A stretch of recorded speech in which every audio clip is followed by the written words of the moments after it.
Good afternoon, everybody. I am Representative Cedric Frazier, District 43A, which is the cities of Crystal and New Hope. And you know, we're here in the last day, getting down to the final hours here of this session that we have to end, gavel out on this day. We know we're headed into overtime. We know that, but we're here to talk about the why we're headed into overtime. We started this session with the sole intent. DFL is here with the sole intent to protect the gains that we've reached over the last 2 sessions. Gains that we chose to specifically to make sure that we invested in Minnesotans, to make sure that folks have the protections they need when they need to take care of themselves and their families, to make sure that we're providing good job training for folks, that they can have a sustainable way of living for their families, to make sure that people are getting the resources and the care that they need through our healthcare system. The reason we are here now is because our Republican colleagues, and you've heard them say it multiple times, those are the things that are important for them to take away. They are drawing a bright line to say that Minnesotans, we care more about the profits of corporations, more about how much taxes corporations pay, and less about how you are being taken care of, less about the workers that those corporations need to be in those jobs. They care less about those workers being able to take care of themselves and their families. Specifically, heard Speaker Damev mention that paid family medical leave is still an open item. It should not be. There was a global agreement and she mentioned that the other day, that there was a global agreement and they were disappointed and that they didn't get much from that. That's their negotiating that they did. That's their issue. But now they want to reopen these things within the final hour. That is why things are being held up here. And there's multiple examples of that, and more of my colleagues will be speaking to that.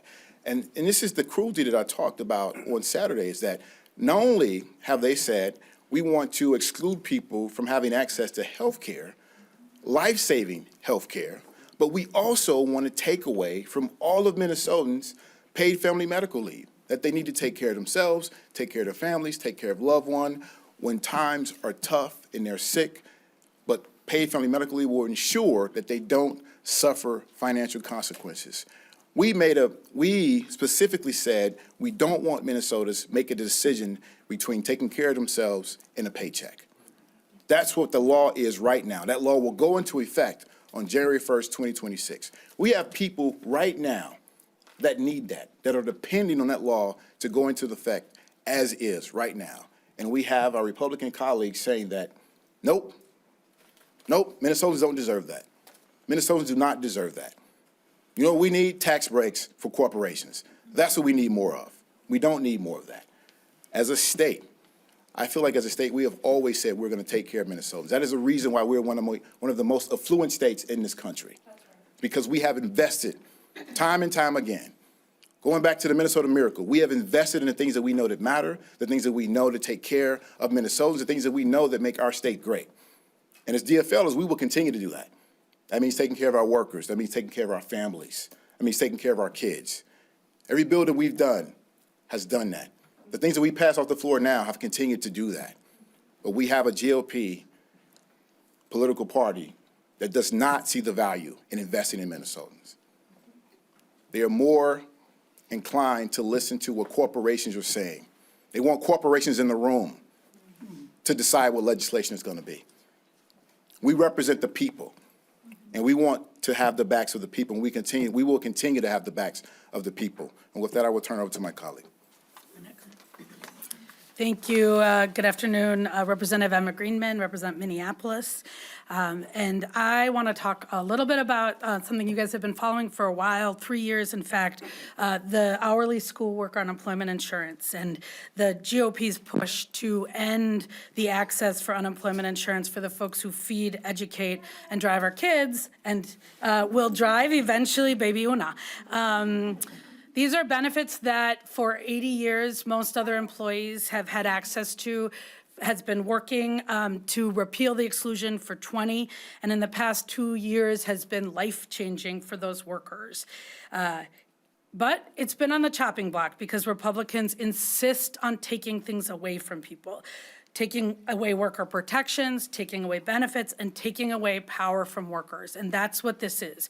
Just like paid family medical leave, just like Earn Safe and Sick, just like the ban on non-competes, just like when we talk about who is at the table in their negotiations, in every conversations we've been having, that's where they have been, and that's what we have been fighting. And this isn't about policy. This law has been transformative. We have heard it in our committees. We have seen it in the data. We have heard from workers. And we have also seen that when workers who make on average $17 an hour have access to unemployment insurance, to that economic security, they come back to these jobs that our schools say so desperately they are trying to retain. In the last 2 years, you have heard a lot less stories and probably printed a lot less stories about bus driver shortages for that reason. It's also not about the money. This cost a third less than what we had budgeted in 2023 when we thought 1 year was going to cost $138 million. And 2 days ago, we saw a 133-0 vote to fund it. So it is not about the money. What it is about is that the GOP's entire agenda has been about taking things away from our neighbors, from our most vulnerable neighbor in most cases, taking away worker protections, taking away access to healthcare, taking away access to time to care, taking away those rights that allow them to thrive and be who they are in the workplace. To be clear, Minnesotans need and deserve the things we have been fighting for. And they deserve not to be pitted against each other, because that's the other thing that GOP has been doing. They've been pitting together workers against each other, pitting communities against each other, teachers against their paras. We just heard that on the pensions bill on the floor. Minors against bus drivers, communities who have access to healthcare against those who don't. Our non-citizen communities versus our citizen communities. We know that communities are stronger when they are together. And that's what we are fighting for. We know we can't deal with making sure that everybody has a living wage if we are told that one group of workers are deserving of benefits, are deserving of economic security, while the other group of workers, it's just too expensive. Or worse, they are seasonal, temporary, or not good enough. So what you hear today is what has been clear all session. DFLers are standing up. We are standing up to protect workers. We are standing to protect all families and all communities. We will not acquiesce to Republicans' cruel agenda of taking things away from people. And whether that takes us the next 10 hours or the next 4 weeks, we will ensure that we are not cutting workers out. We are not leaving workers behind, and we certainly aren't going to roll back economic security for workers that some workers have access to and others will not. The DFL will not do that. And with that, I will turn it over to Nathan.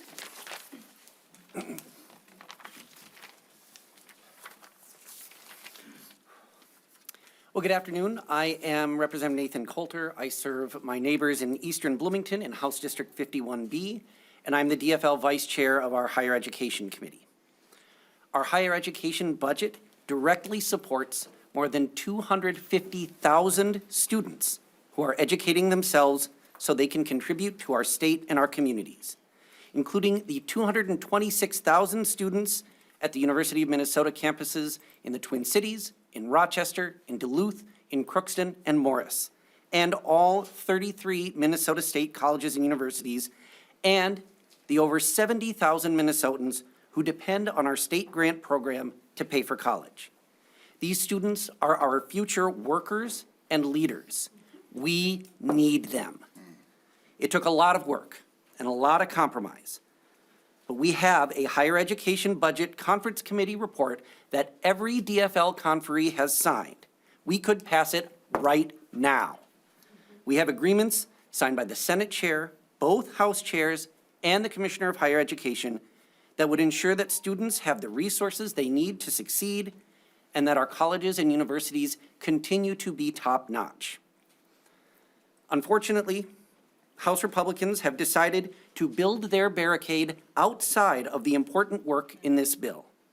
They are holding it hostage in exchange for an unrelated process issue, an agreement to hold a joint convention on the election of University of Minnesota regents during the upcoming special session. Minnesota students and families deserve better than political power plays and posturing. They deserve to know that their leaders are putting them first, not partisan games. It's a ready-to-go bill, a bipartisan agreement, and House DFLers are ready to get it on its way. Now we need our Republican colleagues to put the diversions aside, to put aside the need to show that they can stick it to colleges just as well as Donald Trump, and for the sake of those Minnesota students and families, pass this budget tonight.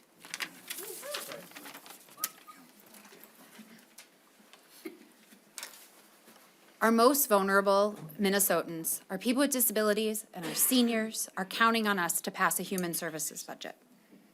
Oh, Representative Kim Hicks from Rochester, sorry. And right now, what we're seeing is pitting our most vulnerable against each other, deciding who is worthy and who is not, but not based on their needs, not based on what they need, but based on the corporations that are paid to take care of them. Based on nursing home equity industry leaders who must agree before they can move forward. We are asking people with disabilities to bear the brunt of all of the cuts in human services because nursing homes are more powerful than people in the state of Minnesota. We must not move forward with a budget that cuts protections for workers in any space, including our nursing homes. We must not decide that people who work in nursing homes are less important than PCAs in homes. We must not decide that people who live in a nursing home matter more than a child with Down syndrome. And those are false choices and a false narrative that is being pushed by the House GOP. That's right. It is our responsibility to protect our most vulnerable, all of them, and to leave no one behind because someone's provider is paid more. That's right. Good afternoon. I am DFL House Floor Leader Jamie Long. All session long, we've been hearing a stark contrast between who Republicans are fighting for and who Democrats are fighting for. We're seeing that same dynamic play out at the end of session, as you've heard. Republicans and their corporate backers are trying to stick it to working people and roll back things that make their lives easier, like paid family and medical leave, earned sick and safe time, and unemployment benefits. Democrats are fighting for a future where we put more power in the hands of working Minnesotans, not powerful corporate interests. We want to give Minnesotans more economic security, and we fought Republicans' efforts to weaken, dismantle, and repeal progress for working families. Today, on the final day of session, Democrats stand ready to complete our important work on balancing the state budget, and we're calling on our Republican colleagues to stop holding budget bills hostage with partisan demands unrelated to the work of passing a budget. Republicans, as you've heard, are refusing to pass budget bills unless they can punish working families. Even though a leadership agreement fully protects paid family and medical leave, Speaker Dameth said earlier today that the issue is alive, and we've heard this come up in multiple conference committees. This comes one day after Speaker Dameth acknowledged in a WCCO interview that the issue was settled at the leadership table and that the GOP got, quote, a very minor change. Republicans keep moving the goalposts. None of the GOP demands are necessary to pass a state budget bill. All of them will make life harder and more expensive for Minnesota families. And as a reminder, this is happening at a time when in Washington, D.C., the Trump administration and congressional Republicans are on the verge of kicking millions of Americans off of health care to pay for tax cuts for billionaires and to blow a huge hole in our state budget that may have us coming back for a second special session later this year. On top of the Trump tariffs, we're seeing Minnesotans be squeezed more and more with higher prices on health care, housing, and groceries. Democrats are focused on balancing our state budget for the future, reducing costs for Minnesotans, and putting more power in the hands of Minnesota families. And with that, we're happy to take any questions folks have. So is the deal imploded officially? Well, we are sticking by the deal. We heard there was a leadership agreement on paid family and medical leave, and yet we're seeing mixed messages both in conference committees where folks are still bringing this up, and even from Speaker Dameth, but maybe Cedric can talk more to what we're seeing on paid leave. No, I don't think that things have been imploded. I think what we're seeing is another stall tactic to extract more from Minnesotans that need it the most. That is the most concerning thing to me, is that every time there is an ask to extract more, it is extracting more from those that need it the most. And that is really not a Minnesotan way of doing things. your caucus doing the same thing? Are you guys trying to get more out of the GOP at this moment? We are negotiating in good faith to get budget deals done. We have signed budget conference reports that are ready to go up on the floor today if they would take away demands that are unrelated to getting the budget done. What other new provisions that your caucus is looking for at all? What was that? Are there any new provisions your caucus is looking for at this point at all? That's a pretty broad question, but what I'll say is that we're focused really on trying to protect working families, and we're focused on getting the work done of the budget, which is to make sure that we're funding state government. We care about our state workers. If we don't actually get these budget agreements done by June 1st, then layoff notices are gonna start going out. I mean, this is very real to Minnesota workers and Minnesota families. These are real services that we care about, that state workers are providing, and we need to get these budgets done. How about outside of the global agreement? I know a lot of people standing here don't like the give on undocumented immigrants on MinCare. Is that something you're still working on here too? So I know that the entire team up here is heartbroken that that was something that GOP forced in negotiations. We're angry. And to be clear, the GOP demand for this is not about the budget, right? They've been trying to pretend that this has something to do with saving money. It does not save money. What saves money is giving folks preventive care ahead of time. We know that hospitals, faith leaders, community leaders, doctors, insurance companies have been asking for this because it saves money, because it is, when we're able to help people get care earlier, then we know that they're not going to be coming to the emergency room when they are facing a very serious, significant health challenge, which would increase costs for the whole system. So we're not done fighting for it, and we will keep fighting to make sure that we're protecting all Minnesotans and giving access to health care for all Minnesotans. If I could just, let me just add to it. I think a real fundamental question that should be asked, in a year where we need to balance the budget, that's our requirement right here, right? Why would the GOP be looking to make policy changes that will in fact cost Minnesotans more? That's the real question we should be asking here. And I hope that if they show up again, you ask that question. Why are you asking for policy concessions that will in fact raise taxes on all of Minnesotans?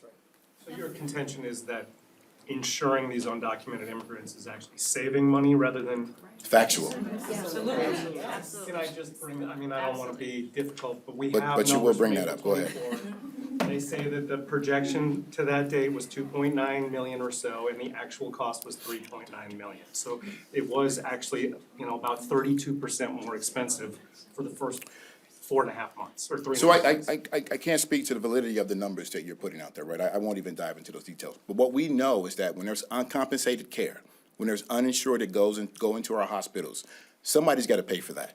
Who pays for that? Taxpayers pay for that. When we give people access to preventative care, when they don't have to depend on emergency care to take care of themselves, we all benefit from that. That's factual. And if I could add to so the projections are very closely in line with what they expected. We did see enrollment go faster than was anticipated, but not higher than what was anticipated. And what we're seeing is that rural hospitals and many hospitals around the state are under threat because of the uncompensated care. And so if we have rural hospital closed, that's not gonna save the state money, right? If we have hospitals and other healthcare providers having to pay for uncompensated care, that's coming from somewhere, and that's coming from us, that's coming from taxpayers. So not only is this a humane thing to do, but this is the more responsible fiscal thing to do. Say, given the 2024 election results, is it fair to say that it just isn't 2 years ago anymore? Well, I think that is fair to say. I think that we're seeing the GOP is using their tie in the House to make every demand they can to hurt working people, right? We're seeing that with the paid family medical leave. We're seeing that with their demands in the budget negotiations. We're seeing that with, I think, the examples that were given in human services and in education, where what they're using their power for in this particular moment is to try to get concessions that are unrelated to the general budget and to helping fund our state. Is it fair to say after the election that this is not as popular as it was in 23 and 24? I don't think the message that anybody took from the 2024 election is people want less support and they want it to take longer.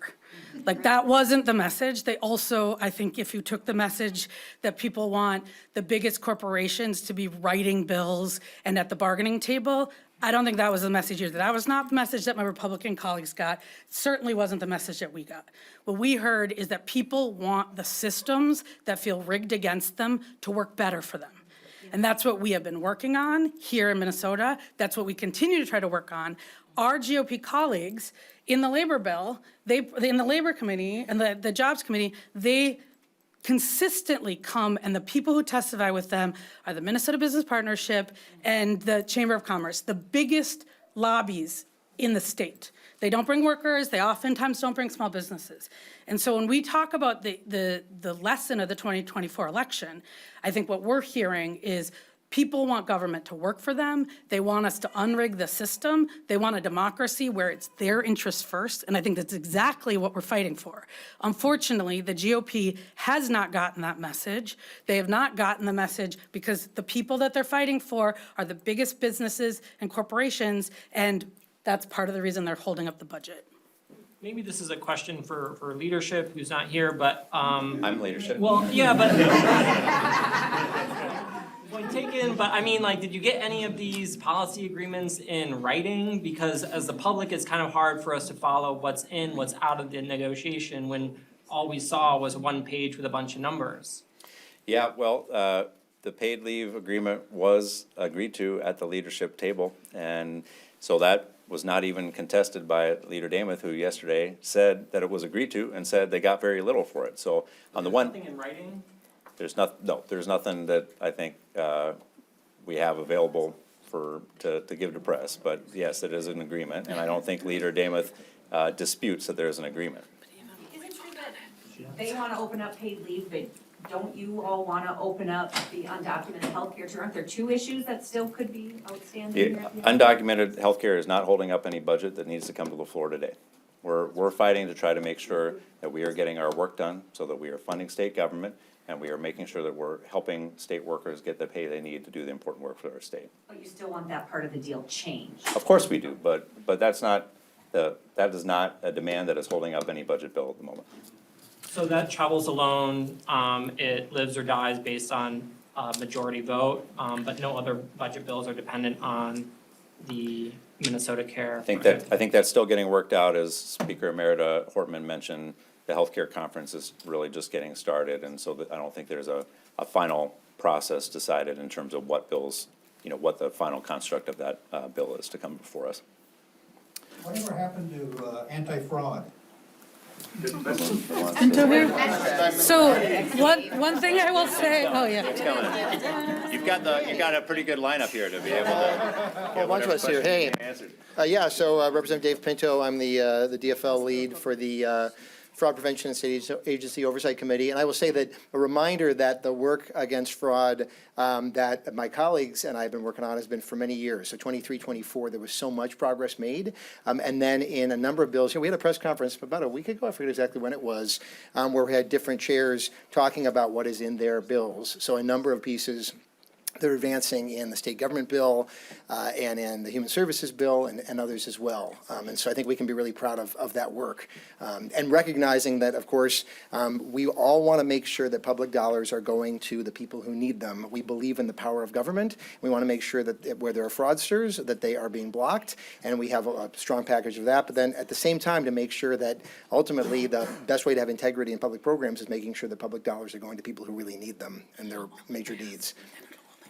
So we're gonna wrap up there so our folks can try to get. Inspector General make it? Inspector, I think that is a bill that's I think moved in the Senate. I think there's still ongoing conversations. I did want to point out regarding what I just spoke about, of course, all those provisions in the state government bill and the human services bill, they require these budget bills to actually advance and to pass, and that's what we are focused on doing. So we're gonna go try to shake some of these bills loose, but thank you all. Appreciate you being here. Yep.